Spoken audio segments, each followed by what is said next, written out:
Yeah, we have really good class already assigned, and waiting on a few more things that may go a little bit later into the day.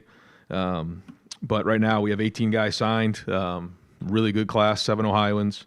I'd like to kind of go through each of these guys as we go through the press conference, but this is a group that a bunch of these guys jumped in early on, and they give us a great support to our already strong team. But I'm going to just start off alphabetically and go through some of these guys. I really feel strongly about the Armstrong twins, the year that they had, coming from a great program in St. Ed's. Obviously what they did as a team this year, and they led the way. Guys have been tremendous in terms of their development throughout their high school career, and you're seeing them play their best football, and we're very excited about them. Mylan Graham, we recognized him early on in the process. Brian did a great job of building that relationship up. We think he gives us a lot, and has a really bright future ahead of him. Max LeBlanc is at the Baylor School. His family is from Canada and Montreal.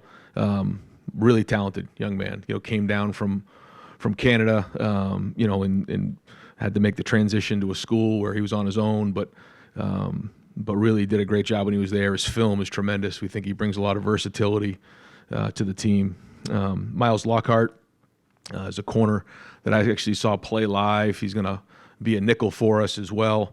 Miles is extremely competitive. He fits what Jim wants right there in that nickel position. He can also move out to corner, but really nasty, tough player who has jumped in and been a great part of this class. Jalen McLean, safety from Seton Hall Prep, another guy that had a great year. His team had a great season. In a position of need. He's a guy who's very productive in his high school career. Certainly had a great senior year. Eric Mensa is a guy that came to camp, worked with Larry. Comes from a great family, Mountain View High School in Virginia. Was really a strong player. Had a good year. He's played multiple positions in his high school career, and brings a lot of versatility there. Ian Moore. Is a guy who, again, jumped in early. I think he was one of the first guys to commit in this class. He's been great. Again, had a really good high school career. Brings, again, some versatility. He can move some different places inside, and Ian's going to be a really good player for us. Aaron Nolan is somebody who is special in a lot of different ways. The way that he conducts himself, the way he handles himself, and he has a very high end. He's very athletic. And he's going to be the leader of this team. James Peoples is a dynamic running back who, again, has had a great high school career. He can do multiple things. He's strong. He's got great change of direction. He can catch routes out of the backfield. He's going to be a dynamic player, and I think going to make an impact early on his freshman year. Peyton Pierce out of Lovejoy in Texas. This is a guy who, he wrestled. He's, done so much for his team. He'll play quarterback. He's very versatile and has done a lot of things. He comes from an unbelievable program and great family. He brings a toughness, hard hat mentality, and, we're very excited about him. Leroy Roker from Bishop Rowe down in Fort Myers is someone that we got on late, had a really good senior year, and that's, we've had some, good luck with guys who we've evaluated late. I evaluated them their senior year. Again, guy who's very productive down there, and a huge addition to the back end. Aaron Scott was a huge addition for us. Aaron, Tim Walton did a great job recruiting Aaron. He had a great season this year. He played quarterback when he needed to. They started off, kind of rocky this year, and then brought their team all the way to the state finals. Big time player out of the state of Ohio. That's going to be a big part of our future. And Garrett Stover is out of Big Walnut here, cousins of Cade Stover, brings the same type of mentality that with Cade.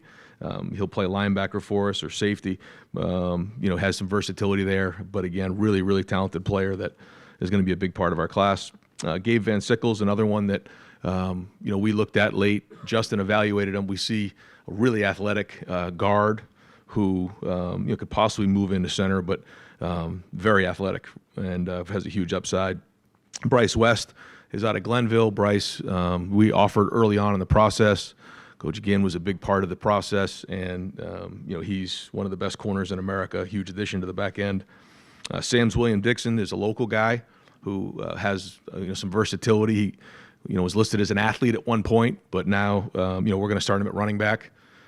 He's been at a bunch of our practices recently, coming by and watching. Brings again versatility. He can move around, do some different things with him. And then Demarion Witten is listed as a tight end, but he can do a lot of things. He played wide receiver recently in the U.S. Army game down in Texas and had 3 touchdowns, was the MVP. Really dynamic, out on the perimeter. So those are the guys right now that we have signed. We're still waiting on a few other guys to kind of see how that goes. That may go on, later into the day or into the night. But those are the 18 guys, and our guys and staff did a great job with these 18. Thank you, Coach. We're going to open up the questioning. Far left, Brendan Gulick, Buckeyes now on that side. Coach, I want to ask you specifically about Demarion and his skill set. I know you like his versatility and his speed. What is it about that kind of player who lines up in so many different places for a team that needed him to do different things that allows you to project what you think you can get out of him when he comes here? Yeah, it started early on when Coach Ginn had him as a young player and told me this kid is special, and he said, he can be the best receiver in the country. And when he said that, you kind of take a step back, but you're seeing exactly what he's talking about. You watch him on the basketball court, and he's going to have to grow into play tight end if that's where he ends up, getting down in there. But you can do multiple things with Demarion, and like you said, it can be a matchup issue. But his length and his size and his ability to play the ball is tremendous. So. Again, Ted did a great job identifying him early on. We jumped on him early on, and you can see his ceiling is extremely high. As you've gotten to know both Deontay and Devontae, obviously the tape kind of stands for itself, but off the field, what impresses you about those two guys? It's the overall makeup.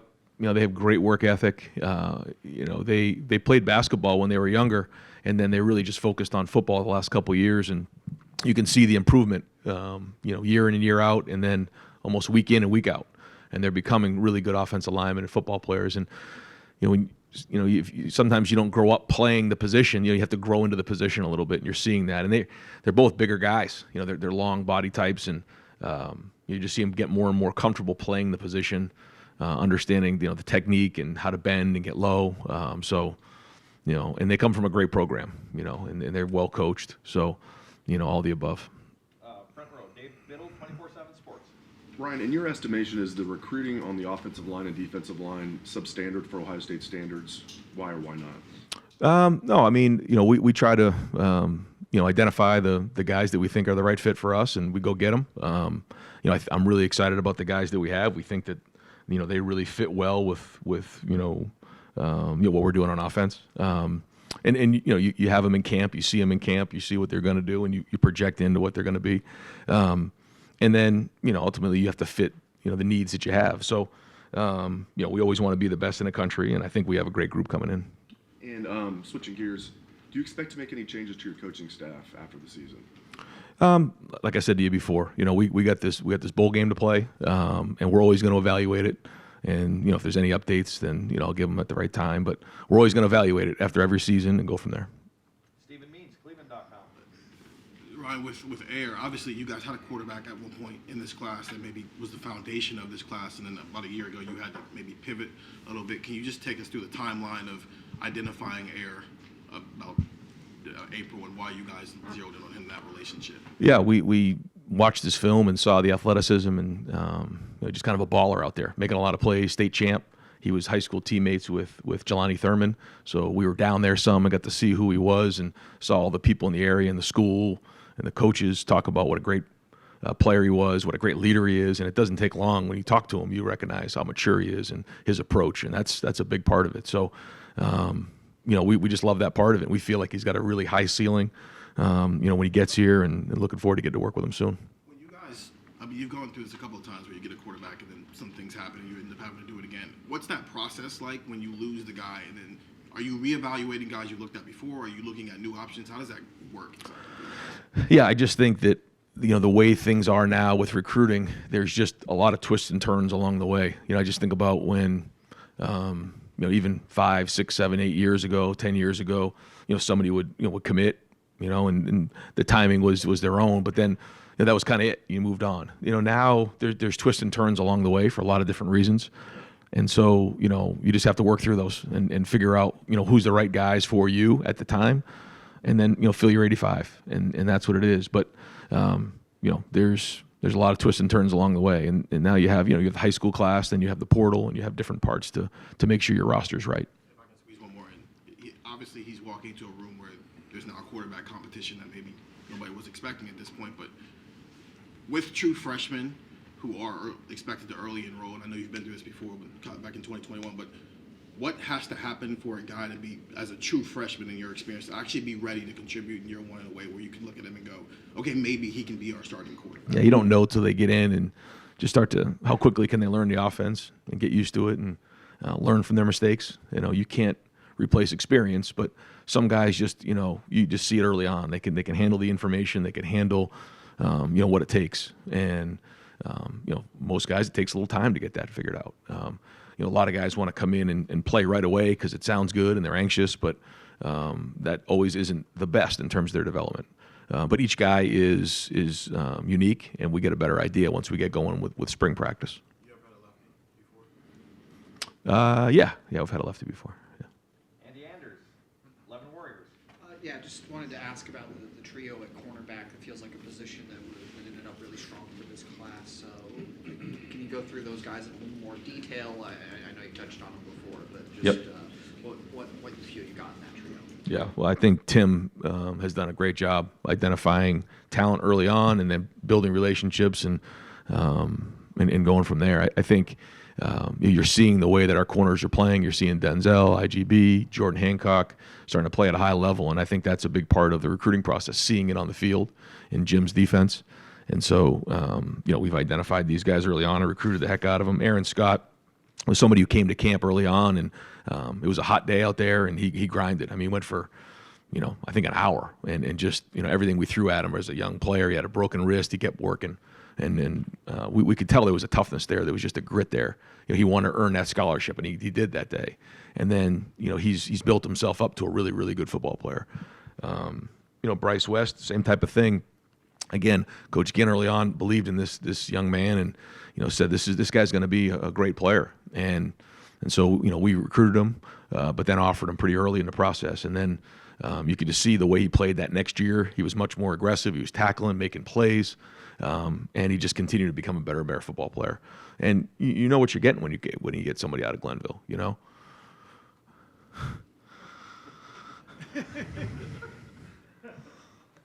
Really?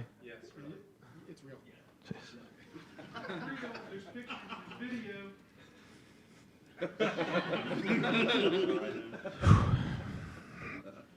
How nervous were you?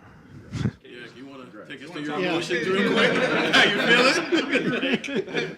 You got to The address floor is yours. You got to address that one. Yeah. Well, I don't know if everything's in yet, Jerry. You got to check to make sure it's in. Hey, Mike, you want to check with Justin? Yeah.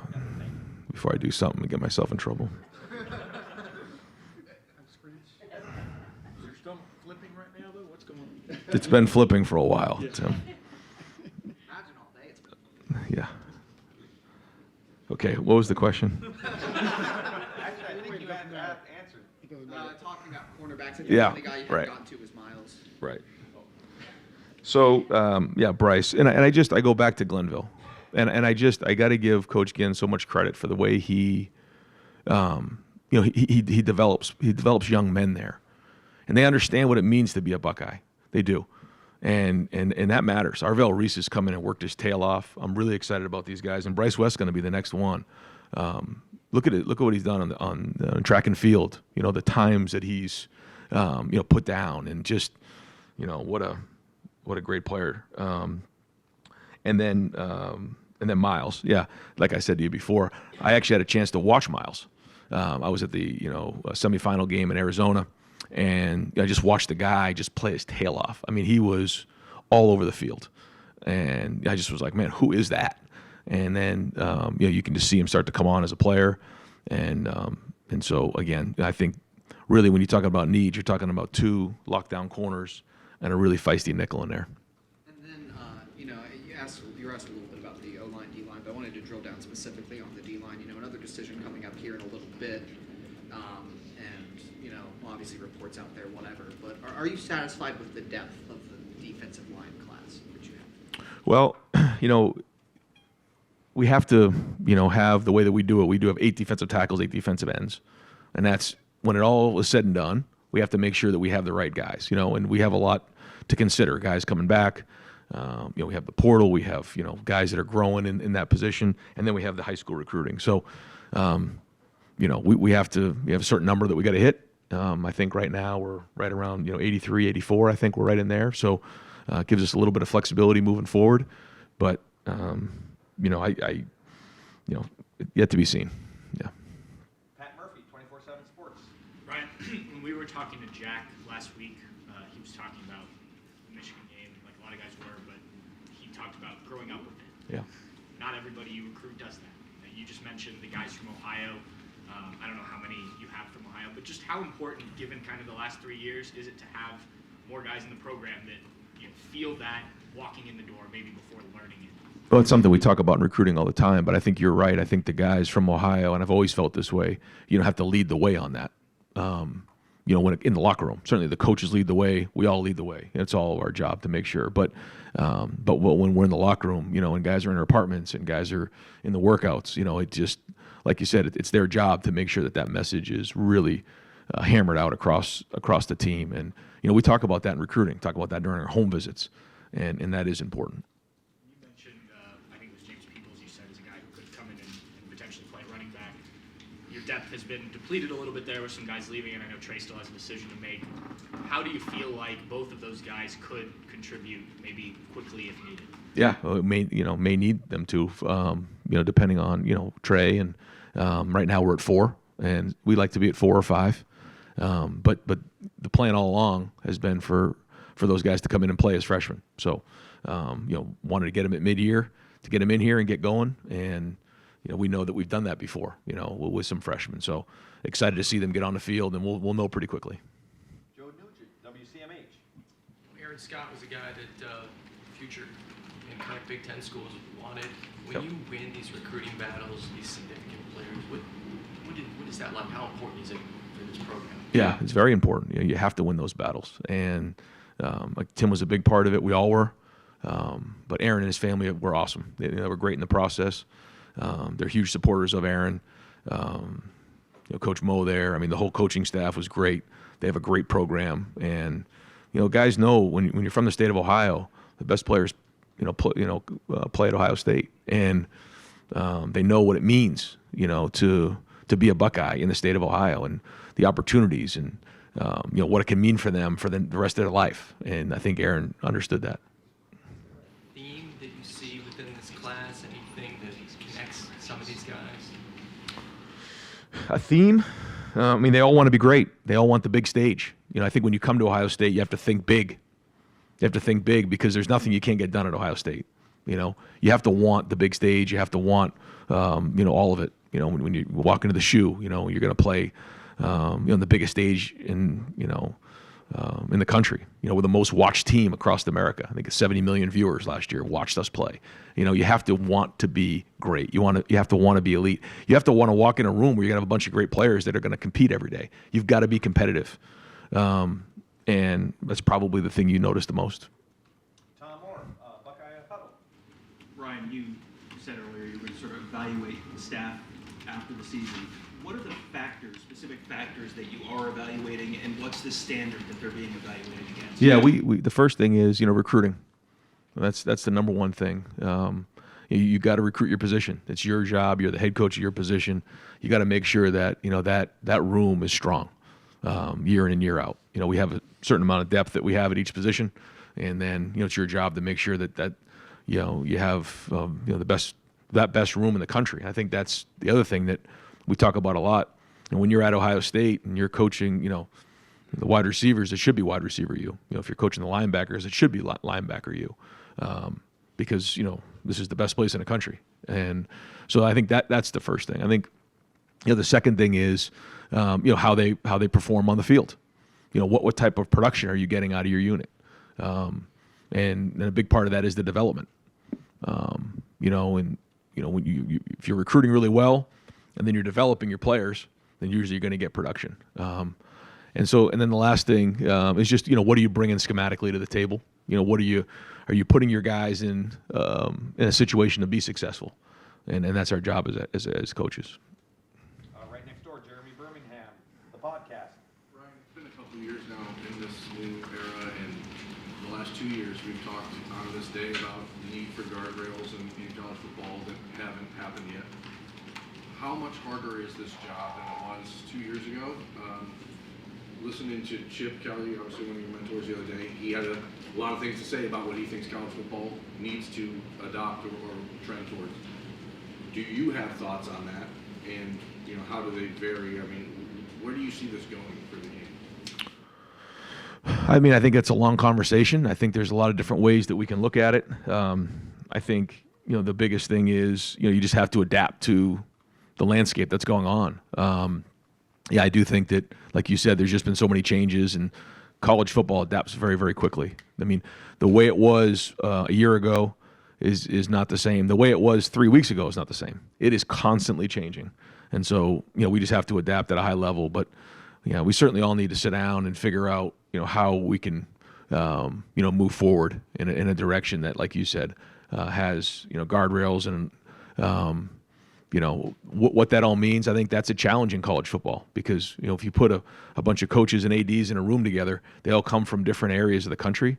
Their schools are very, very different. So I think, that part of it is a major challenge. But the number one thing right now is for us to adapt and move forward. As this cycle comes to an end and you start looking ahead to the next one, can you look ahead and see what the next speed bumps are? Or is there... Yes. I mean, what do you think those are? I just think right now it's roster management across the board and all the things that come with that. In making sure that you have a team, not a bunch of individuals, but also making sure that you're advocating for your players and they are getting what's fair. I think that's the big balance right now, and making sure that you're building something that's sustainable. I think that's all really important. He's not. We're still waiting for Justin Coopy, actually. So, Cameron T. Robinson, The Athletic. Ryan, you mentioned how there's the high school class and then the transfer portal class. When you go into a sign day and maybe there's some last-second flips or decommitments, regardless of the position, does that impact how aggressive you might be in the portal? Yes. Yep. At what point do those conversations change? Like, at what point are those conversations, okay, this person's leaving, we need to get some right away? Is it a couple days later? How does that process work? I think you always have contingency plans in place for if something were to change. So you always have your board and your list, and Mark does a great job of being organized in terms of now, just like in the NFL, you have your draft board, and then you have, the free agency, and you have the pro scouting, just like they do there. Well, we have the transfer portal, and then we also have, high school recruiting, and then making sure you fit, all the pieces the right way. Again, the goal is to have the right 85 when we kick off in the preseason, and it's a long way. We got to go through another, phase in May where transfer portal opens back up. There's a lot that goes with that. So, we wanted to make sure we did a great job finishing up, and solidifying, this group right here. And then, it's on to the next phase as we continue to build towards August. As the transfer portal continues to grow and be more important to college football, how do you prioritize high school class transfer portal? Well, we always want to develop players. We want to bring in high school players and develop them. I think that's how you sustain a program, and that's how you have stability along the way. But as we know, that isn't just the way it's going to be. The guys are going to look for different opportunities, and then you need to bring guys in. So, we'll continue to do that and make sure that we have the right mix. Clay Hall, WSYX. Ryan, you guys are leaving for Dallas, I guess, this weekend. Is Marvin in, JT, Trey? Do you know what you're dealing with? Yeah. I think I've allowed those guys to kind of do their own thing. I don't want to, kind of put their stuff out there. But we got a good group playing in the game. Yeah, we do. And we're going down there to win the game. And we've had a good few weeks of practice. And again, the Cotton Bowl is a great bowl, and we have a really good opponent. So this is a great opportunity, like I said before, for Devin to go in and be the starter. And we want to finish the season the right way. Have they practiced? Who's they? Our team? Marvin? Oh yeah. Guys have been at practice, and JT, yep. Oh yeah. They've all been out there, and so no, we're gonna have a good group going down there. One other thing, I've had a number of questions about Larry Johnson. Have you had to answer questions whether he's retiring or staying? It's funny. Guys have brought that up over the years in recruiting, but he's young. He's in terms of his approach every day, he's got a lot of energy. And he wants to continue to coach, and the guys in the room love him, and so yeah, no, he's still got a lot of energy when it comes to coaching, and he still has a passion for coaching, and his wisdom, his experience is the best in the country, and our guys know that, and they certainly people recognize that in recruiting. You think he's back? Yes. Spencer Holbrook, Letterman Row. Ryan, do you believe in, you've built a program now for the last 5 years. Do you believe in program momentum? Just as a term or an idea? I think, you have different waves along the way, and, you can, as you're winning games and things are going to the season, you can feel that, and certainly, when you lose a game, certainly around here, it can take a toll on you. You got to regroup and move forward. But, one thing we're not going to do is panic and overreact. I think that's easy to do in today's day and age with, social media and things that can come into play where, people can feel like, we need to overreact and panic. We're not going to do that. But at the same time, when things need to be changed and things need to be addressed, you got to address them. And that's the bottom line. Since Thanksgiving weekend, not on the field, but also closing out this 2024 recruiting class, there's a lot of noise from the outside about just like what has happened and does this program have positive momentum. How do you, on a day like today, celebrate the wins that you've had in this recruiting class while also, you said that you want to recruit at the highest level in the country, but when you lose guys who you thought were going to be in the boat, how do you celebrate the wins, but also understand that you might not have closed where you might have wanted to close in some areas? Yeah, you just focus on the guys you have, and I think it's important. You don't focus on the guys you didn't get. You focus on the guys that you have, because that's what really matters. Because ultimately, it's going to be the guys who are in that locker room and the guys who are going to be on the field. And so we know that there's a lot of twists and turns along the way. And ultimately, what matters is the team that we have in August. And then we got some really good guys here that are going to be really good football players. Kellyanne Stitz, WSYX. Going back to recruiting, how exciting is it to add a guy like Garrett Stover, considering Kate's cousin, you mentioned he brings in that same kind of hardworking mentality. And then also, can you elaborate on what Sam Williams-Dixon brings in with his versatility at running back? Yep. Again, both Ohio guys that we talked about before are going to be important, for that locker room to, they understand what it means to be Buckeyes and growing up in the area. Certainly, Garrett just being part of the family anyway, watching Cade and all that. But and then Sam, with his versatility growing up, just outside of Columbus. But both are really good players, and they're going to bring that mentality when they come to work every day, a toughness, and so they got to lead the way. Guys who are closest to Columbus got to lead the way, and those are two guys that will. Bill Landis, the podcast. Ryan, with defensive line recruiting, I guess generally, do you feel like you guys cast a wide enough net when trying to find the right prospects? And additionally to that, this program has always done a pretty good job with offensive linemen of kind of scouring the Midwest and finding, developmental prospects. Obviously, you've done that with this class. It just doesn't seem to happen as much on the defensive line, and I'm wondering maybe why that is. I think when you say, cast a big enough net, I think so. I mean, we recruit from coast to coast. When you look at our roster just across the board and, where our guys are from, and, I think we're looking from coast to coast. You look at, I guess, in our D-line now, you got a guy from Germany, you got a guy from Seattle, you got guys from different parts of the country. So I think we're looking for the best we can possibly get and the best fit. And so, yeah, I mean, Jack Sawyer's from right down the street. We've got guys from Ohio, and I think everyone wants to come in and develop, at a high level. But But I think we've done a really good job, like you said, in the O-line of identifying those guys and having physical guys that are going to come in and work and, and want to be at Ohio State and, become, veteran players. So, I mean, two different positions, but, I feel like we are casting that net, yeah, and also developing. And when it comes to Larry, it just seems like, again, and I'm sure in the future they're going to keep weaponizing it against you, the fact that he is, I believe, 72 years old and has been doing this a long time.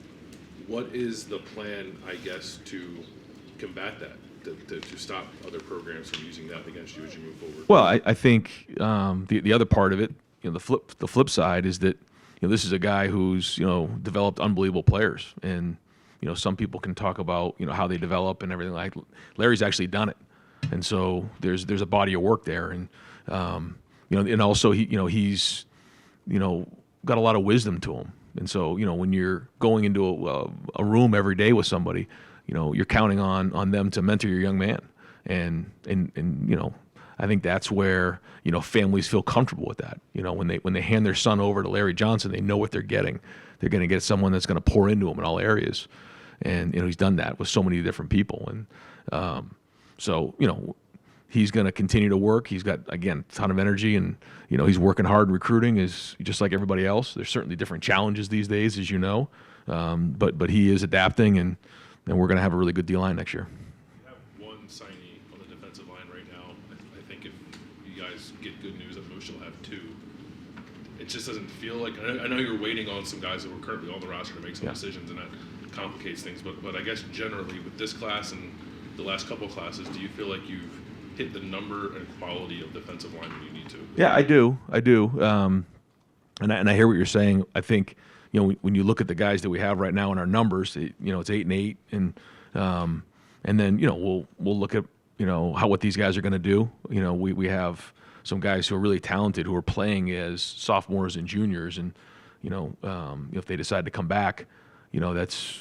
They take up a lot of the, then you also have Kenyatta, and you have Caden, and you have Mitchell, and these guys are all really good players that are going to play next year as well. So, for a young player who wants to come in and develop and work through and work into the lineup, it's a great opportunity.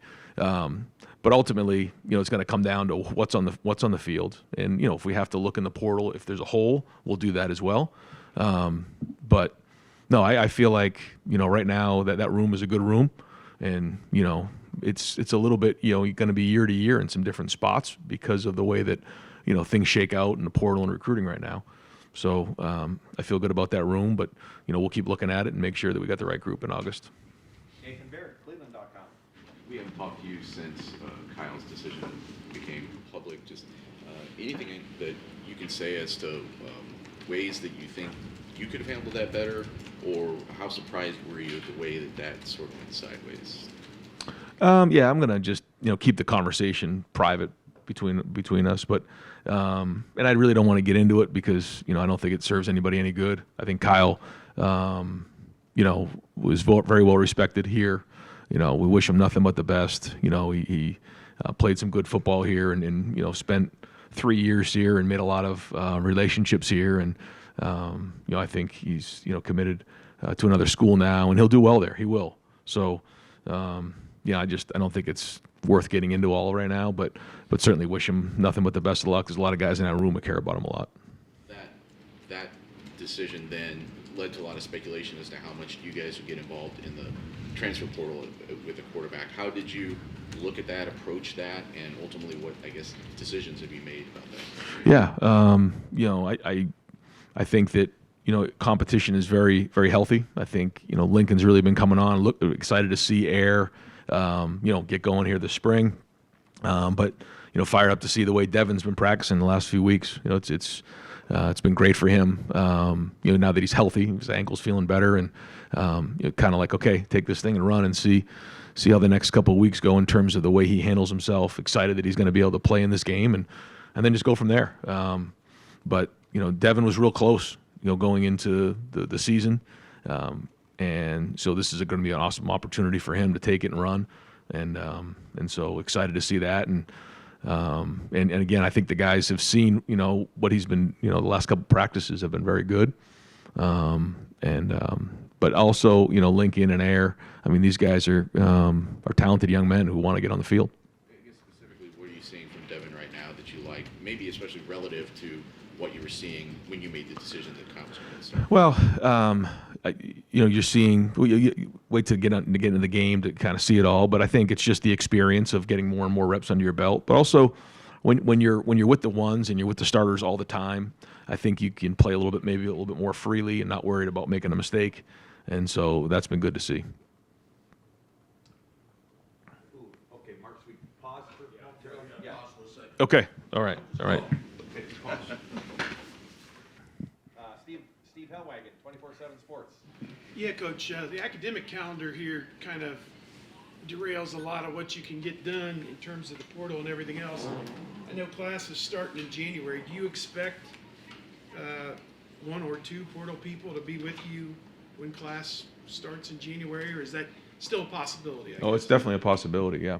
We're looking at it hard, and you know, we're recruiting guys, and you know, we have a visit window there in January right before classes start. So, you know, we wanted to, you know, do a great job finishing today, but we've been, you know, once the portal opened, we've identified them, and you know, a big part of it is, you know, making sure we have the right fit, and part of the process is you don't have a time to get to know who these guys are. So sometimes you bring them on visits and you learn about who they are. You make sure it's the right fit, and then you go from there. So, yeah, you know, we're going to be all over it. Running back, you lose Evan, you lose Chip.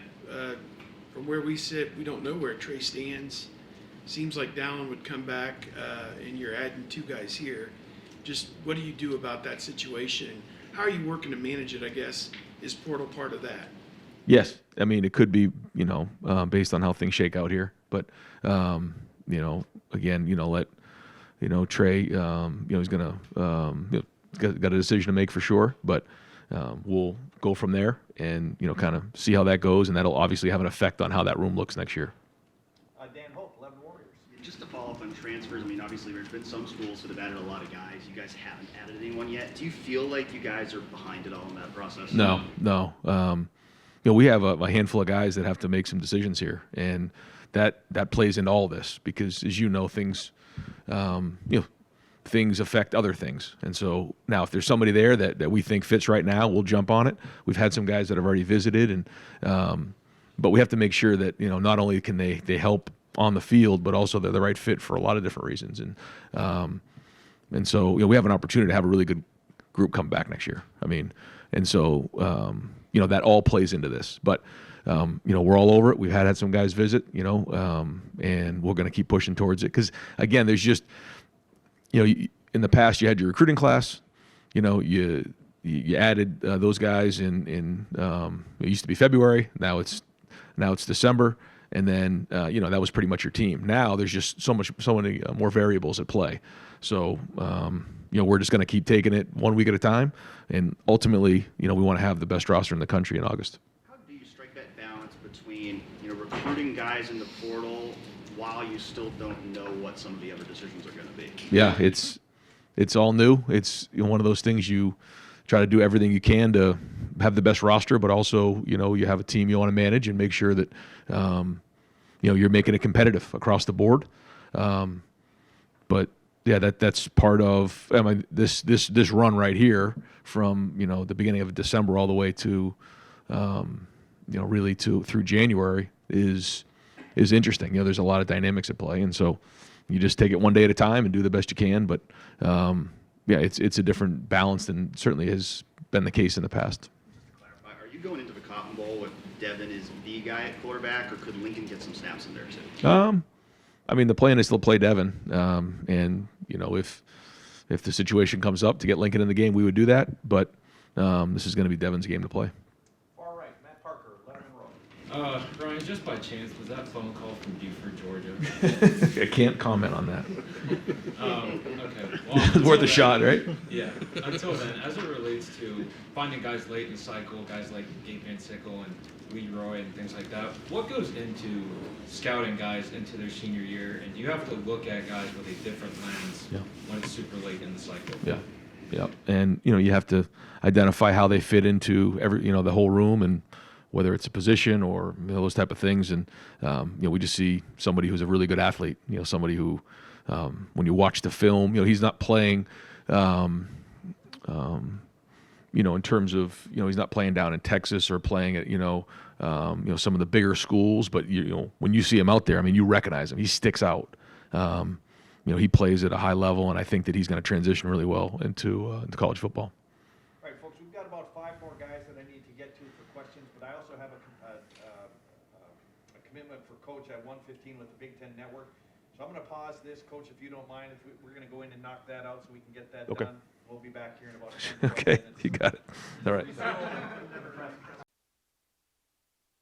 I feel like this press conference is like signing day. You guys are getting a feel for how hectic and crazy it can get. So appreciate your guys' patience. Right, I know. We'll take 3 here. Let's finish this thing up. Ryan, in this era, how has it become harder to hold on to guys late in the process and go like wire to wire with the players? I know you've had good news lately, but some guys, the fact that it seems like it's become more common in this era.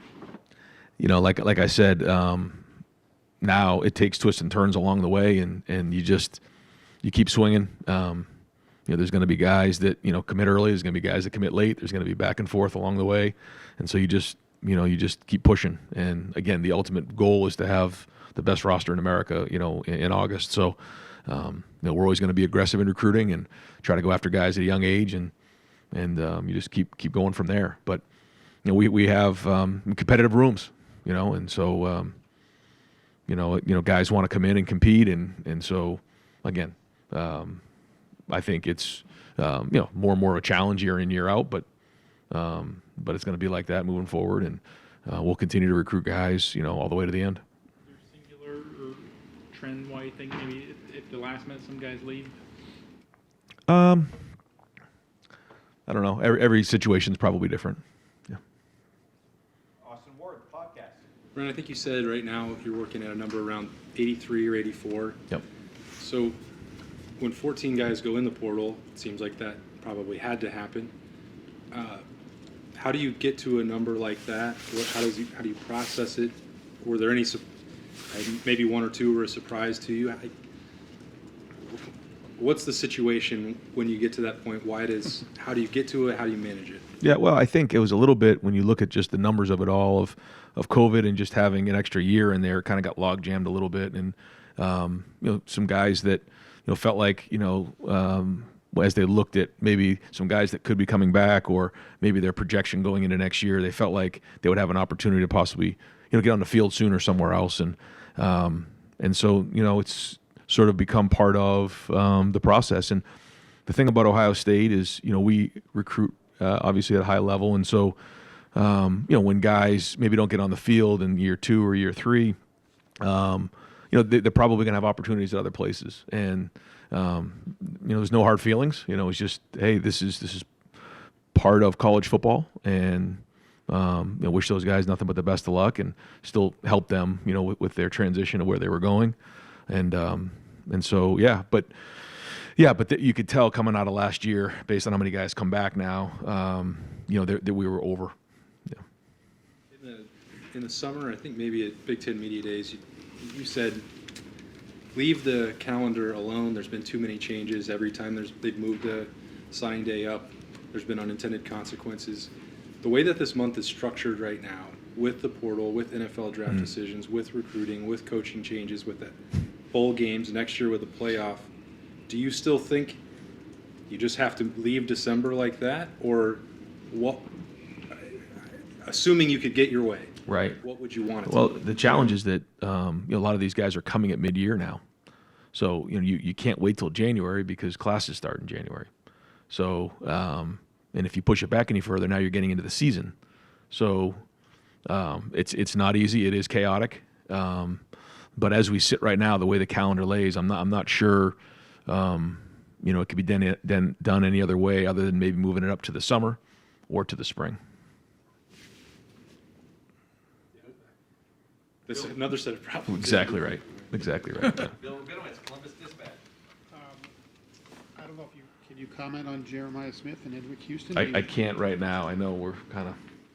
Okay. No. Can you then, in more generic Yes. terms, describe Yeah. what this day has been like for you? Because I can only imagine you literally buckled earlier. What has this day been like for you? I mean, the first beer is going to taste good. I can tell you that right now. Yeah, well, whichever one's the coldest. No, it's this is signing day, and when you have really good players, it's going to come down to the wire, and that's how it goes. And it's the most competitive environment there is in in all of sports when it comes down to signing day, when you're trying to get after some of the best players in the country, and so. That's just how it goes. But excited that we're able to add some big pieces here. I mean, how much true uncertainty was there this morning, or did it take you by surprise that there was talk of this guy maybe decommitting, and you did lose a wide receiver, but just, how do you kind of sum up the day? Well, there's a lot of variables in place now that weren't in the past. So there's a little bit more unknown than previously. You're not always sure exactly, all the details of everything that's going on. It's just kind of the way things are now. So there is some uncertainty as you head into today. Can you say who that phone call was with? I don't think I can. Yeah. It was with a recruit. Tim May, the Tim May Show.